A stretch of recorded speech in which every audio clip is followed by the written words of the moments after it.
Assalamualaikum. Berikut pembahasan tentang latihan soal tata nama senyawa kimia. Jadi bagian yang pertama itu dari senyawa, kalian disuruh buat namanya ya. Jadi kita mulai dari yang A. Di sini ada K2O. Jadi bagaimana menentukan nama K2O? Jadi di sini kalian tentukan dulu jenis si senyawanya dulu ya. Jadi tips dari Ibu, kalian perhatikan unsur pertamanya. Jadi kalau unsur pertamanya itu logam, berarti itu senyawa ionik. Nah, kalau senyawa ionik itu terbagi dua sebenarnya. Ada yang biner, ada yang poliatom ya. Jadi kalau yang biner namanya kalian tinggal tentukan nama logamnya apa sama non logamnya apa. Jadi yang pertama ini kan di sini kan logam ya. Sedangkan yang keduanya itu non logam. Kenapa logam? Karena kalium itu adalah golongan 1A. Jadi golongan 1A itu logam. Oke. Nah, kalau untuk tata nama biner ionik, kalian tinggal tentukan nama logamnya, baru nama non logamnya, terus dikasih akhiran ida si non logamnya ini ya. Jadi karena logamnya itu adalah K, kalium, jadi kalian tinggal tulis namanya kalium. Oke, kalium. Terus karena di sini non logamnya itu oksigen, nah jadi kita buat namanya oksida. Kenapa? Karena si penamaan itu untuk yang non logamnya diganti akhirannya ida. Jadi oksigen jadi oksida. Nah, kalium oksida. Kenapa hanya kalium oksida? Karena kalau logamnya itu golongan utama, golongan 1A, 2A, dan aluminium itu namanya tidak usah dikasih biloxnya di sini di tengah-tengah. Jadi hanya nama logam baru nama non logam. Oke, jadi kalium itu golongan 1A, logam golongan 1A.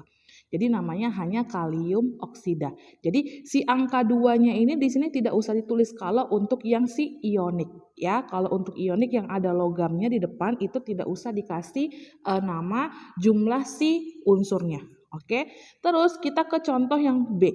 Nah, B itu CaCl2. Tentukan dulu kan tadi tips dari Ibu kan tentukan depannya itu apa. Nah, depannya di sini kan si Ca. Nah, Ca itu juga logam.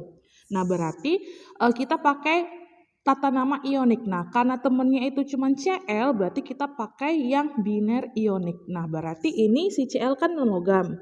Nah, terus tentukan si logamnya itu golongan apa? 1A, 2A sama si Al kita nggak usah pakai bilox di tengahnya, hanya langsung nama logamnya aja. Nah, karena si Ca ini kan golongan 2A, berarti kita langsung masukkan namanya adalah kalsium. Jadi Ca itu adalah kalsium. Terus si non logamnya itu Cl, Cl itu klor. Nah, karena di sini harus pakai akhiran ida, berarti makanya Ibu buat di sini kalsium klorida. Untuk contoh yang C, jadi kan tadi Ibu bilang kan kita lihat dulu di depannya kan, kalau depannya itu logam kita pakai tata nama yang ionik. Nah, sekarang yang depannya itu adalah Cl. Si Cl itu adalah non logam. Oke. Nah, berarti Cl-nya non logam berarti belakangnya kan sudah tentu non logam juga. Oke, berarti non logam sama non logam ini adalah tata nama kovalen. Nah, kalau kovalen, jadi kalau kovalen itu berbeda sama yang ionik. Jadi kalau kovalen itu kita harus pakai nama logam yang di depan, baru nama logam yang di belakang sama pakai akhiran ida. Tapi sekarang kita ada tentukan si jumlahnya itu sekarang udah ditulis. Nah ya, jadi si jumlahnya itu pakai bahasa Latin. Jadi kalau 1 mono, kalau 2 di, kalau 3 tri, kalau 4 tetra sampai seterusnya. Oke. Nah, jadi di sini karena si Cl-nya itu ada angka 2, berarti kita kasih awalan jumlahnya itu ke nama unsurnya. Jadi kan nama unsurnya adalah klorin. Oke, klorin. Jadi kita kasih awalannya berupa jumlahnya itu, karena jumlahnya 2 kita kasih, makanya di sini Ibu tulisnya di klorin. Oke, di klorin. Kenapa? Karena di sini si Cl-nya itu ada 2. Ya, di sini Cl-nya itu ada 2. Jadi inilah namanya kenapa di klorin. Oke, terus oksigen jadinya oksida karena di belakangnya jadi tambah akhiran ida. Oke. Terus catatannya kalau untuk nama kovalen untuk yang terakhir ya, untuk non logam yang kedua itu kalian harus kasih awalannya dari angka 1. Tapi kalau untuk yang non logam pertama, kalau angka 1 nggak usah ditulis. Jadi mono itu tidak ada di non logam pertama.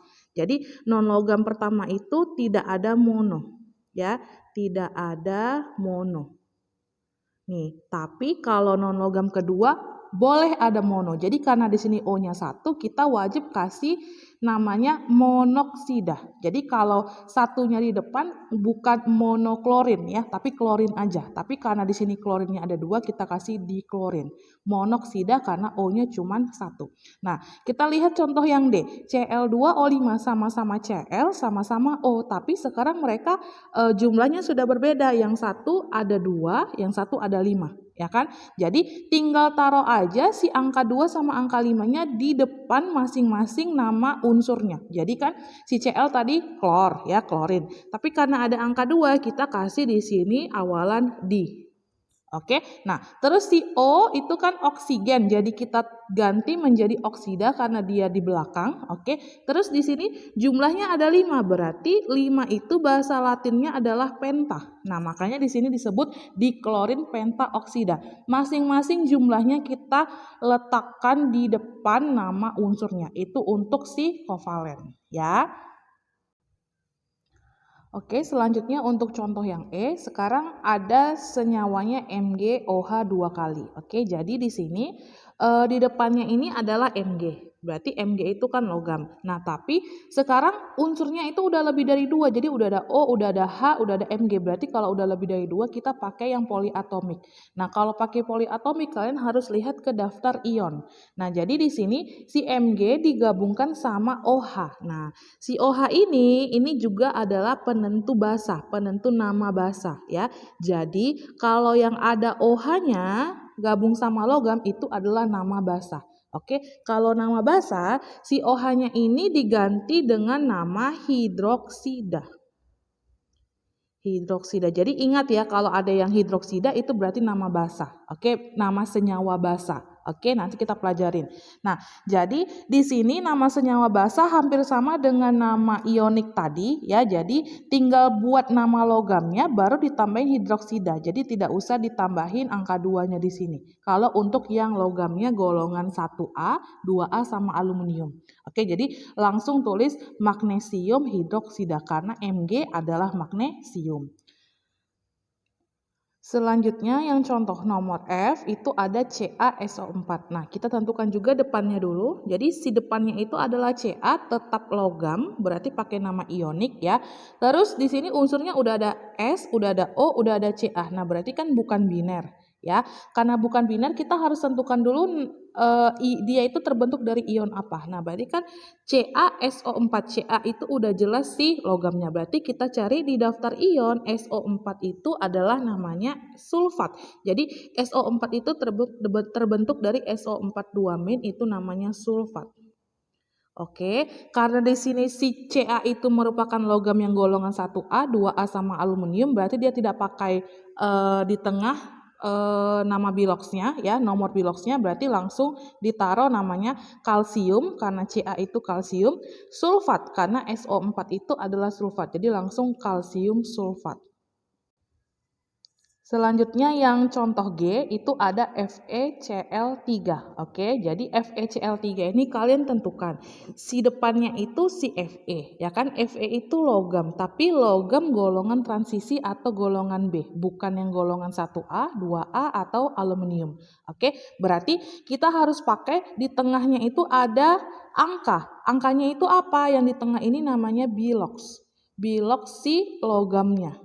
Nah, berarti kan tadi logamnya Fe. Kita harus cari bilox logamnya dengan cara apa? Jadi yang pertama, boleh pakai cari bilox seperti pelajaran bab sebelumnya ya. Yang FeCl3 berarti lihat di prioritas. Si Fe sama Cl yang ada di prioritas kan si Cl. Masukin nilainya nih -1. Karena ada 3, kita turunkan 3-nya berarti -1 kali 3 sama dengan -3. Terus lihat mereka semua ini tidak ada apa-apa di atasnya, berarti sama dengan 0. Turun masih Fe-nya, berarti Fe dikurang 3 sama dengan 0, makanya Fe sama dengan +3, berarti si +3 ini adalah si biloxnya si Fe. Ya, nanti berarti tata namanya adalah hampir sama dengan ionik biner yang tadi yang sebelumnya golongan 1A, 2A sama aluminium, tapi sekarang di tengah-tengahnya sudah ada bilox logamnya. Jadi pakai angka Romawi. Oke, berarti karena tadi kita dapat si Fe itu plus 3, makanya Ibu buat di sini 3 Romawi. Jadi besi 3 klorida. Karena Fe itu namanya di Indonesia adalah besi 3 klorida. Oke, nah boleh pakai cara kedua. Jadi kalau cara kedua itu namanya pakai yang hukum pingpong yang Ibu ajarin pada ikatan ion ya. Jadi kan punya teman kasih ke saya, punya saya kasih ke teman. Oke, jadi tukaran.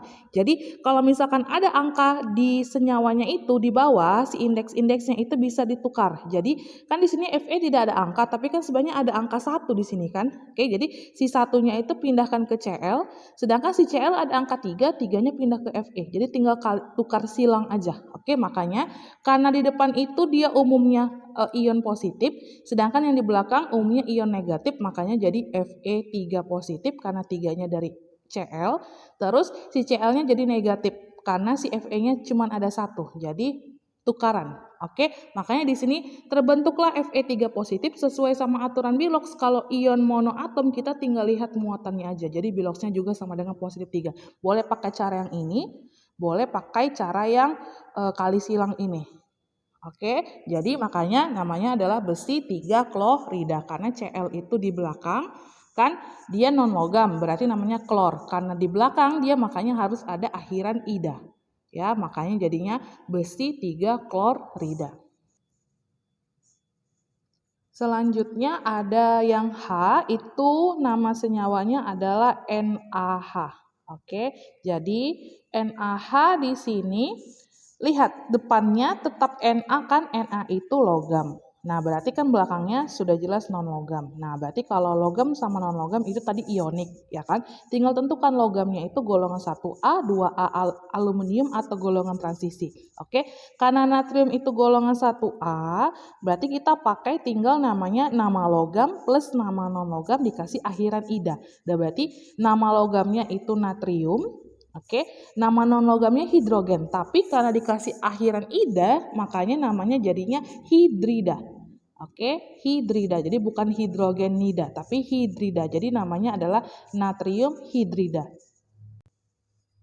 Sama juga untuk yang I, ya. Jadi di sini kan Mg3N2. Kalian tentukan dulu depannya siapa. Oke, Mg itu adalah logam. Berarti belakangnya itu udah jelas non logam. Oke, berarti kalau logam kita tentukan si logamnya itu golongan berapa. Nah, karena Mg ini golongan 2A, berarti namanya tidak usah pakai di tengah biloxnya, jadi langsung nama logam magnesium, terus non logamnya ini N, nitrogen, tapi karena akhirannya ida jadi kita ganti jadinya nitrida. Oke, jadi magnesium nitrida karena ada magnesium dan ada nitrogen di sini, jadi namanya magnesium nitrida. Contoh yang J itu Br2O3, tentukan juga di depannya dulu kan. Oke, berarti Br itu adalah non logam. Oke, berarti ini non logam berarti yang belakangnya juga non logam. Kan ini kan biner ya. Berarti kan biner kita tentukan depannya aja. Kalau dia non logam berarti itu kovalen. Nah, kalau kovalen kita tentukan si namanya itu harus ada jumlahnya ya, dikasih awalan nama latinnya. Oke, berarti di sini si Br itu namanya bromin. Nah, berarti dikasih awalan di, kenapa? Karena di sini Br-nya ada 2. Jadi Ibu kasih awalan di sini. Oke, nah berarti di bromin, sedangkan si oksigennya di sini ada 3. Nah, berarti makanya Ibu kasih awalan tri di sini. Oke, makanya di bromin trioksida. Kenapa? Karena ujungnya harus akhiran ida. Kalau yang dia biner. Untuk yang K itu ada CBr4. Nah, kalian tentukan tadi depannya kan, Ibu bilang kalau dia cuma 2 jenis, oke, berarti C itu adalah non logam. Nah, berarti kalau udah non logam, Br juga non logam, berarti itu kovalen. Nah, kalau kovalen kita pakai awalan yang dikasih jumlahnya pakai bahasa Latin. Oke, berarti C itu namanya adalah karbon. Nah, makanya di sini Ibu tulisnya karbon, baru si Br itu karena ada angka 4 di sini, makanya Ibu kasih di sini awalannya adalah tetra. Oke, tetra. Nah, terus kan nama si Br itu kan bromin ya. Berarti karena harus akhirannya ida makanya diganti jadinya bromida. Oke, jadi namanya adalah karbon tetabromida. Jadi ingat kalau untuk nama kovalen yang biner di depannya itu kalau biarpun dia jumlahnya satu tidak boleh dikasih nama mono. Jadi mono itu kalau yang di belakang aja. Kalau di depan tidak usah ditaruh nama mono. Jadi awalan itu dari nomor 2. Jadi kalau di tri boleh di depan, tapi kalau mono tidak boleh. Mono itu bisanya ditaruhnya di belakang. Oke, jadi namanya hanya karbon tetrabromida. Oke, untuk yang contoh yang L itu ada senyawanya namanya HBrO4. Jadi di sini kalau yang tadi sebelumnya itu kalau OH itu untuk kata kunci nama senyawa basa. Jadi kalau ada H di depan itu biasanya nama asam. Ya, nama asam. Nah, jadi kalau nama asam itu kita tinggal tulis si H-nya itu diganti jadi namanya asam. Oke, jadi tidak usah tulis hidrogen juga tidak apa-apa. Oke, jadi si H-nya diganti jadi namanya asam. Oke, terus kita tinggal tentukan selain si H-nya itu kita masuknya ke ion yang mana. Oke, jadi kalau HBrO4 berarti kan udah lebih dari 2. Nah, kita harus cari si BRO itu jenisnya ionnya apa. Oke, jadi kalau BRO4 itu dia terbentuk dari BRO4-. Oke, jadi BRO4- itu namanya adalah perbromat. Oke, tinggal masukkan aja kalau untuk nama asam tinggal tulis asam baru nama ionnya. Berarti asam perbromat karena asam dari H-nya, BRO4 itu perbromatnya. Jadi asam perbromat. Berarti untuk nama asam yang lainnya berarti tinggal asam nama ion. Asam nama ion. Jadi misalnya asam klorida, asam sulfat, asam nitrat. Oke, jadi tinggal asam perbromat. Jadi ingat ya, untuk nama asam itu yang ada H di depannya. Kalau untuk nama basa yang ada OH di belakangnya. Oke. Selanjutnya yang M itu ada Al2SO4 3 kali ya. Jadi tentukan di depannya itu apakan jenisnya ya. Nah, di sini si Al itu adalah logam. Oke, nah berarti kalau udah logam itu pakai nama ionik. Jadi kalau ionik si logamnya itu tentukan golongan apa. Oke, jadi karena si logamnya ini aluminium itu masuk ke golongan utama berarti kita tidak usah pakai bilox. Oke, jadi langsung nama logam, aluminium, baru tentukan karena ini lebih dari 2 unsur kita pakai nama ion. Ya kan? Berarti di sini ionnya ion apa selain si Al itu? Berarti di sini ada SO4 tadi kita udah ada punya contoh. Berarti kalau SO4 itu SO42- itu namanya ion sulfat. Oke, berarti tinggal masukkan karena aluminium itu golongan logam utama, berarti aluminium sulfat. Tidak usah dikasih bilox di tengah. Jadi langsung aluminium sulfat. Jadi aluminium Al-nya, sulfat itu SO4-nya. Oke, yang terakhir itu ada FeCl2 sama dengan contoh yang tadi FeCl3 ya. Berarti kita tinggal tentukan si Fe-nya itu dapat bilox berapa. Oke, jadi boleh pakai cara yang pertama tadi dengan cara bilox yang ke bawah ya. Kita tentukan yang mana yang prioritas. Berarti si Cl prioritas -1. Sekarang si Cl-nya karena ada 2, kita kalinya cuma 2, makanya -1 kali 2 turun Fe-nya karena mereka semua itu senyawa netral, tidak ada apa-apa, turun 0. Berarti Fe dikurang 2 sama dengan 0, berarti Fe-nya sama dengan +2. Nah, berarti bilox si Fe di sini adalah +2 atau boleh pakai cara pingpong yang tadi Ibu ajarkan, punya saya kasih ke teman, punya teman kasih ke saya. Ya, makanya si Fe yang di sini ada 1 sebenarnya kasih ke Cl, makanya Cl-nya tetap Cl-. Terus si Cl-nya di sini ada 2 kasih ke Fe. Nah, sekarang Fe-nya 2 positif. Nah, makanya biloxnya sama +2. Jadi boleh pakai cara yang ini atau cara yang ini. Oke, makanya di sini jadinya namanya besi 2 klorida.